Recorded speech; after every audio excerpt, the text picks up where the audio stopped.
বিয়ের পর এবার ইডি সাত সকালে আরজিকর মেডিকেল কলেজ ও হাসপাতালের প্রাক্তন অধ্যক্ষ ডক্টর সন্দীপ ঘোষের বাড়িতে হানা দিল কেন্দ্রীয় তদন্তকারী সংস্থা।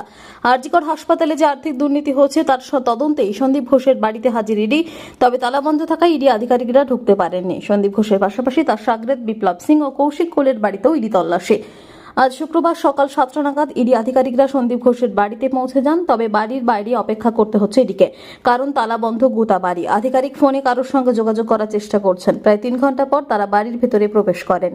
একা সন্দীপ ঘোষই নয়, পাশাপাশি বিপ্লব সিং ও কৌশিক কোলের বাড়িতেও ইডি তল্লাশি চলছে।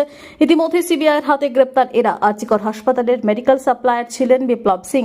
আর্থিক দুর্নীতিতে তিনি জড়িত বলে সন্দেহ। বিপ্লবের সহকারী কৌশিক কোলে তাঁর বাড়িতেও তল্লাশি চলছে। প্রসঙ্গত, এর আগেও আরজিকর হাসপাতালের আর্থিক দুর্নীতির তদন্তে সন্দীপ ঘোষের বাড়িতে হানা দিয়েছিল কেন্দ্রীয় তদন্তকারী সংস্থারা।